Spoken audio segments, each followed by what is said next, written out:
News insight के साथ मैं हूं आमिर ज़िया।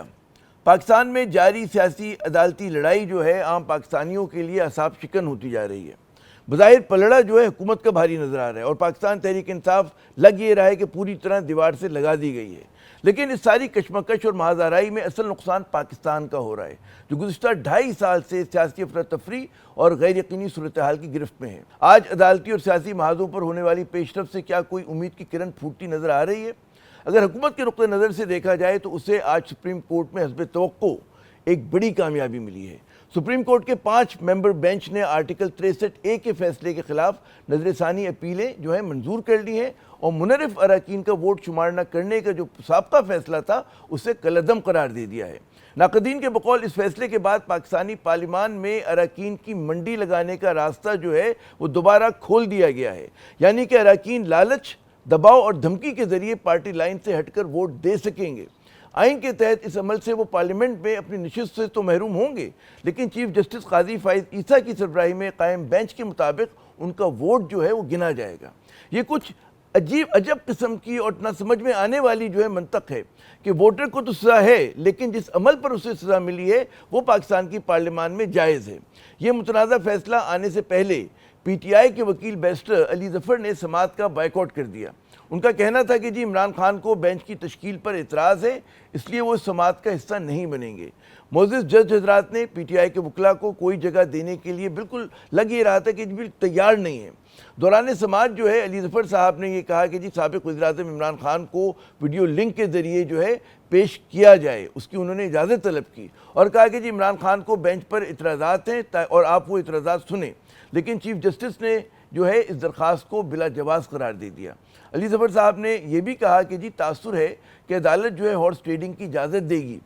इस पर चीफ जस्टिस ने कहा कि जी हॉर्स ट्रेडिंग का कहकर आप बहुत भारी बयान दे रहे हैं और आप पर तौहीन अदालत लगाई जा सकती है। अली ज़फ़र साहब ने बेंच पर इतराज़ करते हुए कहा कि जी आप फैसला देंगे तो ये मफादात का टकराव होगा। इस पर चीफ जस्टिस साहब ने फरमाया कि आप जो कुछ बोल रहे हैं हम ना उसे सुनेंगे और न ही रिकॉर्ड का हिस्सा बनाएंगे। समाअत के दौरान चीफ जस्टिस ने बैरिस्टर अली ज़फ़र साहब को इमरान खान का नाम भी लेने से रोक दिया। बैरिस्टर अली ज़फ़र के बायकॉट के बाद चीफ जस्टिस ने उन्हें अदालती माविन मुकर्रर कर दिया।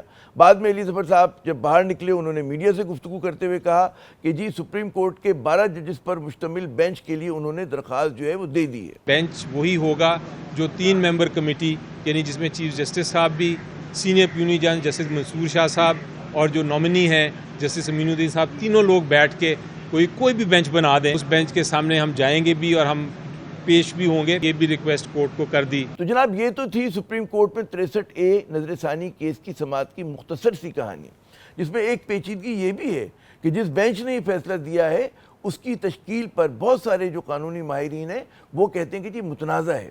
वजह यह कि 3 अरकान पर मुश्तमिल कमेटी की जगह इसकी तश्कील का फैसला सिर्फ 2 अरकान ने किया था। सुप्रीम कोर्ट के बाहर नज़र डाली जाए तो एक अहम खबर Islamabad high court bar, Islamabad district bar और इस्लामाबाद बार कौंसिल की मुश्तरका प्रेस कॉन्फ्रेंस है, जिसमें इन वकला तंजीमों ने आइनी तरमीम को मुस्तरद करते हुए इनके खिलाफ मज़ाहमत का ऐलान कर दिया है। वकला नुमाइंदों ने पीर के रोज़ ऑल पाकिस्तान वकला कन्वेंशन बुलाने का भी जो है ऐलान किया है। कॉन्स्टिट्यूशन कोर्ट के जो जजेस आएंगे हम उनका घेराव करेंगे, ये भी हम ऐलान करते हैं कि जो एलिवेशन लेगा। और मैं ये भी गुजारिश करूंगा सुप्रीम कोर्ट ऑफ पाकिस्तान से, मैं ये भी गुजारिश करूंगा हाई कोर्ट ऑफ पाकिस्तान से कि अगर ये कोर्ट बनती है तो आपका इखलाकी जवाज खत्म हो जाता है कि आप वहां जाके वहां बैठें। इसलिए इसकी हम सिर्फ ना सिर्फ ये वकला मज़ामत करेंगे, ये पाकिस्तान की सिविल सोसाइटी को मज़ामत करनी होगी। सियासी महाज पर नजर डालें तो पाकिस्तान तहरीक इंसाफ 4 अक्टूबर को एहतजाज के लिए जोर और शोर से तैयारियां करती नजर आ रही है। बहुत सी नजरें जो है खैबर पख्तूनख्वा की तरफ हैं, जहाँ वज़ीर आला खुद जो हैं डी चौक इस्लामाबाद में एहतजाज की तैयारियों में पेश हैं।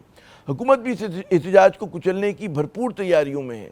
पंजाब के कई शहरों और इस्लामाबाद में वो कहते हैं दफ़ा 144 नाफिज कर दी गई है और इस्लामाबाद की बहुत सी शाहराहें और रास्ते जो हैं हस्बे के रिवायत जो हैं आहनी कंटेनरों के हिसार में हैं और ये रिवायत कोई पुरानी नहीं, नई रिवायत है। अवाम एहतजाज करने वालों से ज़्यादा लग यूँ रहा है कि हुकूमती इक़दामात से नाला और परेशान हैं। PTI के एहतजाज डी चौक इस्लामाबाद पहुँचे या ना पहुँचे, ये तो तय है कि जी पाकिस्तान की सियासी हिद्दत में इजाफा होता दिखाई दे रहा है। अगर बड़े एहतजाज ना भी हों چھوٹے موٹے احتجاج اور ان کے ممکنہ طور پہ بڑے بن جانے کا خدشہ جو ہے وہ حکومت کے لیے درد سر جو ہے بنا رہے گا۔ ویسے فیصل واڈا صاحب نے آج پریس کانفرنس میں الزام لگایا ہے کہ تحریک انصاف کو اب لاشیں چاہیے۔